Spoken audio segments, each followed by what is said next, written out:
नमस्कार साथियों। आज की वीडियो का हमारा मुद्दा है। मैं सबसे पहले आपको जीएस के कौन से टॉपिक्स महत्वपूर्ण हो सकते हैं हमारे आने वाले एग्जाम्स को लेकर, उनके बारे में बताऊंगा। दूसरी चर्चा इस विषय पर होगी कि अब जितने भी दिन बचे हैं हमारे एग्जाम्स के लिए, अगर कम दिन बचे हैं तो जो लास्ट का टाइम होता है उसमें रिवीजन साइकिल हमारी कैसे चलनी चाहिए। मतलब क्योंकि हम लगातार किताबों से पढ़ने की हैबिट में बन चुके होते हैं, किताबों से ही लगातार हमारा रिवीजन होता है, तो वो एक बेहद बोरिंग सा भी फील होता है और मोनोटोनियस सा फील होता है। तो हमें रिकॉल करने के लिए हमें क्या नया कर सकते हैं ताकि हमें ना बोरिंग हो और हमारा रिवीजन भी बेहतर तरीके से हो जाए। और साथ ही हम मतलब एक्टिव रिकॉल कैसे कर पाएं, इन सब पर भी मैं बात करूंगा कि मतलब रिवीजन करने का एक तरीका है आप किताब से कर सकते हैं, और दूसरा तरीका है कि आप अगर कोई एक्टिव रिकॉल वाली क्षमता आप में है तो आप उससे भी अपने काम को आसान बना सकते हैं। क्योंकि इससे होता यह है कि किताबों से पढ़ने में बेहद बोरिंग लगती है, कहीं लास्ट के टाइम पे हमें रिवीजन करना बेहद ही बोरिंग फील है, क्योंकि वही चीज़ें बार बार करना लगता है याद है, बट फिर भी रिवीजन तो जरूरी है अंत के समय में। तो मैं उस बारे में भी बात करूंगा। सर्वप्रथम इस वीडियो का पहला भाग होगा जो भी हमारे जीएस के टॉपिक्स हैं जो अधिक महत्वपूर्ण हैं, उन पर मैं आपका ध्यान आकर्षित करने की कोशिश करूंगा। आप उन्हें मास्टर करने की कोशिश कीजिएगा, क्योंकि हमारा फोकस ऐसा होना चाहिए कि हमें जीएस में पता है हम एक अनलिमिटेड सी जैसी चीजें रहती हैं यहाँ, तो हमारा उद्देश्य यह होना चाहिए कि जो हाई स्कोरिंग एरियाज हैं उन पर हमें पहले पकड़ बनानी है और उनका रिकॉर्ड उनको अधिक मजबूत करने पर हमारा ध्यान होना चाहिए।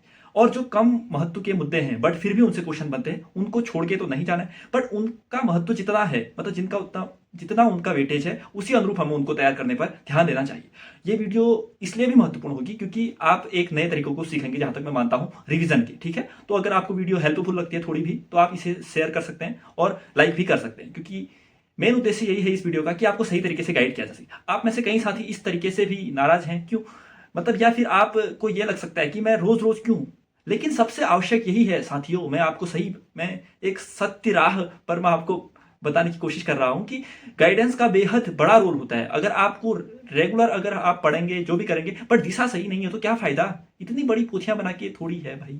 स्मार्ट स्ट्रेटेजी से नहीं कहते हैं। स्मार्ट स्ट्रेटेजी में बहुत सारे डायमेंशन होते हैं, आपके पढ़ने के तरीके में होते हैं, रिवीजन के तरीके में होते हैं, एग्जाम के टाइम पे कैसे परफॉर्म करते हैं, पेपर सॉल्व करने का तरीका, एमसीक्यू एप्टीट्यूड डेवलप कैसे करते हैं उसका तरीका, और सही गाइडेंस का रोल होना आवश्यक है। आपके लिए ये वीडियो इसलिए अनिवार्य नहीं है कि मैं आपको बता रहा हूं इसलिए आप करें। आप अपने विवेक के आधार पर इसे, जैसे बुद्ध कह के गए हैं, कोई आपको बताए कि ये करना है, कोई प्रोमिनेंट पर्सन है इसलिए आपको वो नहीं करना है। अगर वो आपके अनुकूल है, आपकी परिस्थितियों के अनुकूल है और आपको अपने विवेक से लगता है कि वो चीजें सही है, तो इसलिए आपको वो फॉलो करनी चाहिए। अंध तरीके से मैं कभी नहीं कहता आप करिए। अगर हेल्पफुल नहीं लगती है तो आपके पास तो ऑप्शन है ना, लीव कर सकते हैं भाई।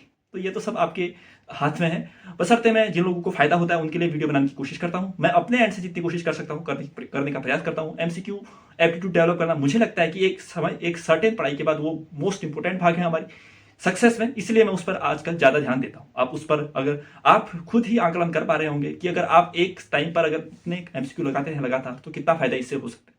बाकी बशर्ते अभी इसका वीडियो का ये मुख्य उद्देश्य नहीं है, बशर्ते मैं आपको केवल एक रफ आइडिया देने की कोशिश कर रहा था कि सही चीजें हों तो सही समय में अगर वो घटित हों तो उसका परिणाम सही ही होता है, बशर्ते उसके चयन का समय भी हमारा सही होना चाहिए। बशर्ते अधिक लेट हो गया तो वो बाद में अब पछताए होती क्या, जब चिड़िया चुग गई खेत, ऐसे हालत ना होना चाहिए। ठीक है, चलिए आगे बढ़ते हैं। आज मैं सबसे पहले जीएस के मुद्दों की बात करते हैं। सबसे पहले मैं हिस्ट्री के बारे में आपको बताता हूँ। सबसे पहले अगर आप तैयारी में लगातार बने हुए हैं तो आपको अपना हिस्ट्री में, जैसे हम 3 भाग मानते हैं, इसमें कोई भाग ऐसा होगा जो आपका वीक पड़ रहा होगा और कोई भाग ऐसा होगा जो स्ट्रॉन्ग, मतलब जिसमें आपको चीजें एक्टिव रिकॉल हो रही होंगी। तो मैं मानता हूं जो मध्यकालीन भारत का हिस्सा है वो अधिक छोटा सा है और उसमें कंटेंट भी मुझे नहीं लगता उतना ज्यादा है। तो मध्यकालीन भारत तो आप कर चुके होंगे और उसमें उतनी दिक्कत नहीं आती। सबसे ज्यादा परेशानी का विषय हमारा जो मॉडर्न इंडिया है, मॉडर्न हिस्ट्री है ना, आधुनिक भारत, उसमें चीजें अव्यवस्थित है। मैंने आपको बार बार बताया है, अव्यवस्थित है और साथ में सहेजे हुए नहीं मिलती। कई कंफ्यूजिंग टर्म भी आते हैं, कई कंफ्यूजिंग चीजें, सन कितने याद कर सकते हैं हम। तो मॉडर्न हिस्ट्री जो है हमारा, मैं मानता हूं एक टफ चैलेंजिंग है वो, उसको लगातार अपने दिमाग में बनाए रखना। बाकी जो एंशियंट हिस्ट्री है वो भी चैलेंजिंग हो सकती है तब जब आप सही चीजें आइडेंटिफाई न कर पाए हो। जैसे मैंने आपको बताया है, हिस्ट्री में चालकोलिथिक पीरियड, पूरा पाषाण काल, इन सब चीजें आप स्टैंडर्ड किताबें पढ़ते हैं तो इनमें बहुत सारे स्थल दिए हैं, बट एग्जाम के पर्सपेक्टिव से इंपॉर्टेंट नहीं है। आप केवल अगर कालक्रम बनाकर आगे बढ़ते हैं तो आपका क्या हुआ, इसमें हिस्ट्री का एक छोटा सा जो पोर्शन आपको दिक्कत कर रहा होगा वो छोड़ सकते हैं, क्योंकि उससे एग्जाम में कंटेंट नहीं आने वाला। हो सकता है 4-5 एग्जाम में बार बार कहता हूं एक प्रश्न बन भी जाए, पर उसके चक्कर में अपनी नींद खोनी नहीं है हमें। जैसे सीधे हम हड़प्पा सभ्यता से पढ़ना प्रारंभ करते हैं, तो आपको यही करना है। अब ये स्कोरिंग एरिया कैसे आइडेंटिफाई करोगे? सबसे पहले तो यही ना, पीवाईक्यू से यही तो सीख रहे हो भाई। पीवाईक्यू लगाने का क्या तात्पर्य है? आप सीखोगे कि कौन सा सेगमेंट हमारा महत्वपूर्ण है। यही सिखाने के लिए मैं वो चीज़ें आपको आपके साथ साझा करने की कोशिश करता हूँ। तो मैं वो कह रहा हूँ कि अगर एंशिएंट हिस्ट्री भी कम है, मेरे हिसाब से कम ही है, अगर आपने उसे क्रिस्प तरीके से पढ़ने का जो भी आपका मेथड है उस तरीके से आप ढले हों तो ये कैसे हो सकता है? या तो आपने नोट्स बनाए होंगे या फिर आप किताब से पढ़ते होंगे। किताब से पढ़ने का तात्पर्य आपने हाईलाइट कर रखा होगा और नोट्स से तो आपके ठीक है, जो क्रिस्प चीजें हैं वो आपके पास होंगी। अब इनको अगर आपने ये सब कर रखा है तो मुझे लगता है कि एंशिएंट हिस्ट्री और मिडाइवल हिस्ट्री उतनी दिक्कत आपको नहीं करनी चाहिए, क्योंकि इसका एक ही है हिस्ट्री में सबसे महत्वपूर्ण। इन एंशिएंट और मिडाइवल में आपको कालानुक्रम याद होना चाहिए, ये थे उसके बाद ये थे फिर ये थे ये थे ये थे। सबसे महत्वपूर्ण भाग यही है। अगर आपको कालक्रम याद है तो आप उसको अपनी थिंकिंग प्रोसेस में ही अगर वो ढल गया है तो आप उसे एक्टिव रिकॉल कर पाएंगे। बट मॉडर्न हिस्ट्री में सबसे बड़ी दिक्कत क्या आती है कि कालानुक्रम बन ही नहीं पाता। उत्तर भारत में कुछ अलग चल रहा है, दक्षिण भारत में अलग चल रहा है, पूर्व उत्तर में कुछ अलग चल रहा है, यहाँ अलग चल रहा है, तो हम एक फ्रेमवर्क मतलब पदानुक्रम उसका नहीं बना पाते। इसलिए एंशिएंट और मॉडर्न में मिडाइवल में सबसे महत्वपूर्ण आपका ध्यान इस बात पर होना चाहिए कि आप एक कालानुक्रम में चीजों को फ्रेम कर पाए। ये कैसे होगा? मैंने बताया नोट्स अधिक महत्वपूर्ण है मेरे ख्याल से एंशिएंट और मिडाइवल में। बाकी अगर आपके पास इतनी क्षमता है कि आप फिल्टर कर पाते हैं चीजों को तो हाईलाइट करके भी काम बन जाएगा। अब कैसे रिवाइज कैसे करें, मैंने बताया जैसे क्या क्या छोड़ना है एनसीईआरटी में। पूरा पाषाण वाला चैप्टर छोड़िए, मतलब जो भी है वो उसको छोड़िए। बाकी उसके बाद तो सारे महत्वपूर्ण हैं। दो मतलब आपके पास ऐसी क्षमता हो या फिर आपने जो भी कर रखा हो अभी तक, चीजें फिल्टर करने का तरीका आना चाहिए। ठीक है, मेंस का कंटेंट उसमें न पड़े। अगर आपको ऑब्जेक्टिव वाले एग्जाम्स में जिस दिन देना है तो उस दिन उन चीजों को जो फैक्चुअल है उस पर अधिक ध्यान देना है। अब रिकॉल कैसे करें भाई? आपने मौर्य एम्पायर पढ़ा, मौर्यन एम्पायर में हम पढ़ते हैं जैसे कुछ भी अशोका ले लीजिए, अशोका लिया। अब पहले किताब से पढ़ना बेहद बोरिंग है। अशोक के 33 अभिलेख, 33 पढ़ते हैं हम टोटली, 14 प्रस्तर अभिलेख, फिर 7 लघु शिलालेख वगैरह वगैरह जो भी पढ़ते हैं हम, तो अगर किताब से आप उन्हें पढ़ने जाओगे तो बार बार बोरिंग लगेगा। लेकिन आप खुद ये सोचिए, एक बार आपने पढ़ा है अगर, तो अब किताब बंद करिए, खुद अपने दिमाग में चीजें सोचने की कोशिश करिए। अच्छा, अशोक के इतने अभिलेख थे, 7 कितने थे, 14 अभिलेख थे, उसमें से पहले में ये कहा गया है, दूसरे में ये कहा गया है, तीसरे में ये कहा गया। आप जहां पर अटक रहे हैं बीच में, अब देखिए आपको तीसरे में राजुका का कार्यालय समझ नहीं आया। अब तीसरे शिलालेख में राजुकों का जिक्र किया गया, अब ये राजुका थे क्या? उसी समय सोचिए, नहीं आ रहा, फिर जाकर देखिए। ये एक्टिव रिकॉर्डिंग की क्षमता बेहद पावरफुल होती है और इससे आपको सही चीजें आपकी पकड़ में आ जाती है।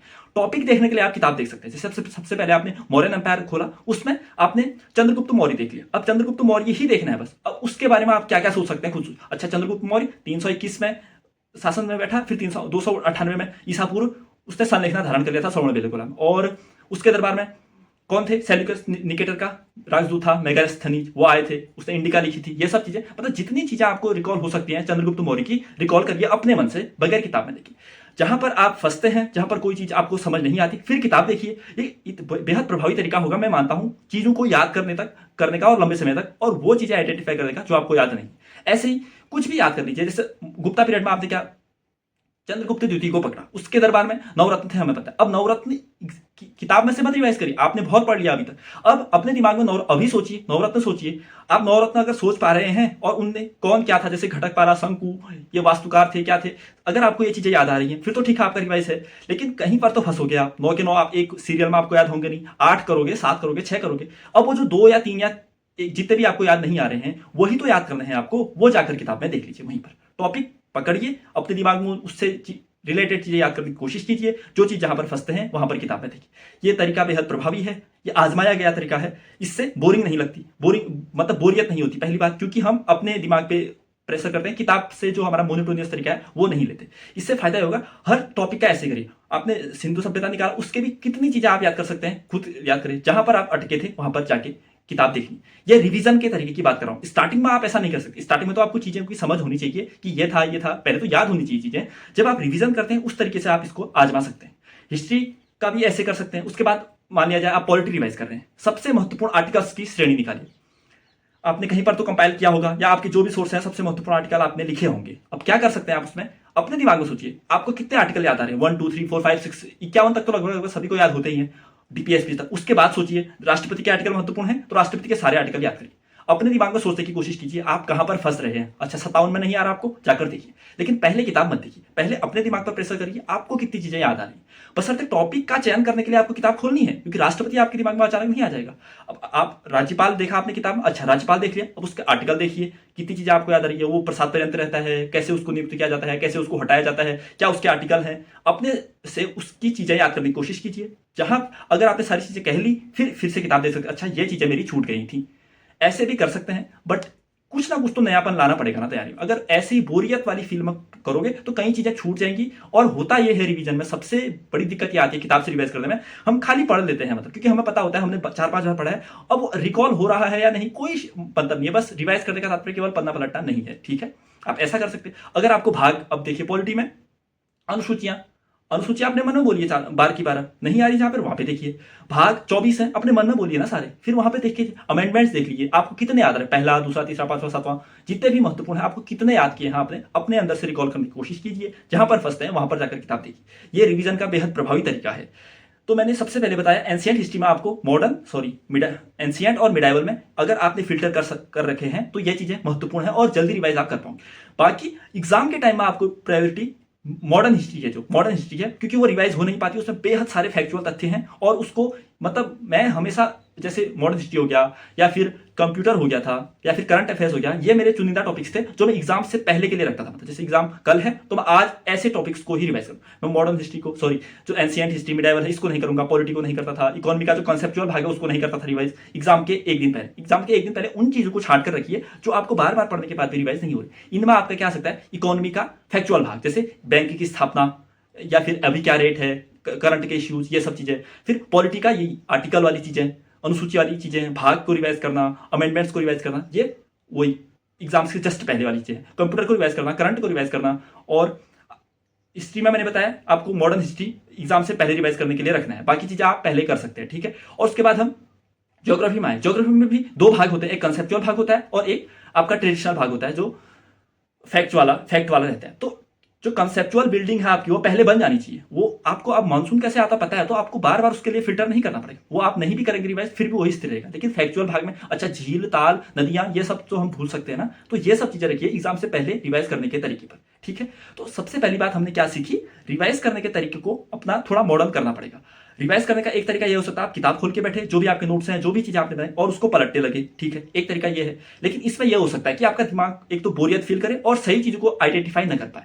इससे सबसे बढ़िया तरीका है, आपने राज्यपाल के नोट्स बनाए हैं तो राज्यपाल अपने दिमाग में सोचिए, अब किताब बंद करिए, राज्यपाल से संबंधित आपको क्या क्या चीजें याद आती हैं सारी रिकॉल करने की कोशिश करिए। आपने एक बार मान लिया जाए 10 चीजें लिखी है किताब में इसमें, लेकिन आपको 5 ही याद आई, तो वो जो 5 याद नहीं आई वो याद नहीं हो रही ना आपको, तो वो याद करनी है आपको। ये अच्छा आप एक बार आजमा कर देखिए, ये लास्ट के टाइम पर हमें रिवाइज करने में बेहद काम आती है। ठीक है, ऐसे ही सब चीजों को आप टॉपिक वाइज तैयार करने की कोशिश कीजिए। बशर्ते कोई लंबा टॉपिक है तो उसको 2 सेगमेंट में तोड़ दीजिए। मान लिया जाए जैसे गुप्ता पीरियड है, अगर आपको राजाओं के अनुसार पढ़ना है, जैसे समुद्रगुप्त गुप्त को पढ़ना है तो समुद्रगुप्त के पूरे मौर्यन के साथ में, सॉरी गुप्ता के सारे फैक्ट साथ में मत बोलिए, पहले समुद्रगुप्त के बोल लीजिए, फिर चंद्रगुप्त द्वितीय के बोल लीजिए, फिर कुमारगुप्त के बोल लीजिए, फिर स्कंदगुप्त के बोल लीजिए, फिर उनका प्रशासन के अलग बोल लीजिए, कैसे भी करिए। मतलब बस आपको यह करना है कि रिवीजन के तरीके में अपनी किताब से ज्यादा अपने दिमाग पर ज्यादा प्रेशराइज करना है कि आप कितनी चीजें आपको याद हैं, कितनी चीजें याद नहीं है। ठीक है, और पहला भाग हमारा कंप्लीट हुआ कि जीएस में आपको सबसे ज्यादा ध्यान देना है, जैसे मॉडर्न हिस्ट्री हो गया, अब अंतिम के रिवीजन के टाइम पर मैं कह रहा हूं मॉडर्न हिस्ट्री हो गया, पॉलिटी में जो आर्टिकल, अनुच्छेद और भाग, अनुसूचियां, अमेंडमेंट्स हो गया, इन सब पर, क्योंकि ये लगातार फैक्ट है, ये सब हमारे दिमाग में बनाए रखने के लिए बार बार रिवाइज करना पड़ेगा। और वही ज्योग्राफी का कंसेप्चुअल भाग आपका जितना बिल्ड हो रहा है उसको तो एक स्थान पर है, बाकी जो भाग आपके जैसे इंडिया का स्ट्रक्चर है, भौतिक भूगोल और भौतिक विभाजन से बेहद सारे क्वेश्चन बनते हैं। यानी हम भारत का विभाजन देखते हैं ना, सबसे उत्तर में हिमालय पर्वत, फिर गंगा के मैदान, यहाँ पर मरुस्थल, फिर यहाँ पूर्वोत्तर की चोटियां, फिर दक्कन का पठार, फिर तटीय क्षेत्र, फिर द्वीप समूह, ये सब का विभाजन से बहुत सारी चीजें बनती हैं। मैंने आपको विस्तार रूप से कराया भी है। और आप अगर पीवाई की सीरीज में लगातार बने हैं तो ये चीजें तो आइडेंटिफाई कर पा रहे होंगे कि कौन सी चीजें महत्वपूर्ण है, कर पा रहे हो। कभी पाषाण काल से देखा हमने 400-500 क्वेश्चन लगा चुके हैं, बट पाषाण काल से कोई क्वेश्चन बना था नहीं बना था ना, तो वो नहीं है भाई काम का। संगम युग से कुछ बना था, मतलब नहीं बना था, तो मैंने केवल 3 लाइन में आपको संगम युग कराया था, उतना ही कर लीजिए। पहले जो लो हैंगिंग फ्रूट्स है उन्हें तोड़ने की कोशिश कीजिए, जो दूर लगे हैं और बेहद टफ है उन्हें तोड़ना, उन पर अपना ध्यान अधिक नहीं और उस पर अपना दिमाग नहीं खपाना है। ठीक है, तो रिकॉल आप एक बार आजमा कर देखिएगा रिवीजन के तरीके को। बाकी अपनी तैयारी को सही दिशा में ढालने का सबसे तरीका ये है, पीवाईक्यू को लगाइए, उस पर रिसर्च करिए, अच्छे अच्छे क्वेश्चंस लगाइए और लगातार ओएमआर पर प्रैक्टिस करते रहिए। ओएमआर पर प्रैक्टिस करने से फायदा ये होगा कि आपका 1 या 2 नंबर अवश्य, मैं यहाँ पर गारंटी देता हूं आपको कि अगर आप ओएमआर में लगातार प्रैक्टिस कर रहे हैं तो आप जो 2 क्वेश्चन गलत ओएमआर में गोला भरने वाले हैं वहां, वो उससे बच जाएंगे आप। और 2 नंबर की कीमत बहुत ज्यादा होती है, तो पहले अभ्यास करेंगे तो इसका रिजल्ट बेहतर मिलेगा। एग्जाम के बाद फेल होने के बाद अभ्यास करने का तात्पर्य आपका एक चीज तो छूट ही गया आपके हाथ से। ठीक है, अगले एग्जाम के लिए सीखेंगे, बट उससे पहले सीखना हमारे लिए अधिक महत्वपूर्ण है। ठीक है। तो चलिए अभी मैं इतना ही, आपको सबसे महत्वपूर्ण मेरा इस वीडियो का यही उद्देश्य था कि मैं आपको रिवीजन के तरीके में कुछ आपका बदलाव हो, इसलिए मैं ये वीडियो बनाने की कोशिश कर रहा था। बाकी ऐसे कोई इनोवेटिव तरीके जो भी मैं अपनी आजमाता हूँ आप तक साझा करने की जरूर कोशिश करूंगा। आपसे भी मैं प्रेम की ही अपेक्षा करता हूं, क्योंकि मैं अपना जितना एफर्ट है मैं करने की कोशिश करता हूं और मेरा अनुभव इतना ही, मुझे इससे ज़्यादा आता भी नहीं है। मैं जितनी चीज़ें मेरे पास हैं वही मैं आप तक साझा कर पाऊंगा, जो चीज़ें मेरे पास हैं ही नहीं वो मैं आपको कहाँ से साझा करूंगा। तो ठीक है, आप इतना अगर इससे कनेक्टेड फील करते हैं तो वीडियो को लाइक करिए और साथ ही अपने कमेंट से मेरा भी प्रोत्साहन करिए। तो ठीक है, आज के लिए इतना रखते हैं, मिलते हैं अगली वीडियो में, तब तक के लिए धन्यवाद, नमस्कार।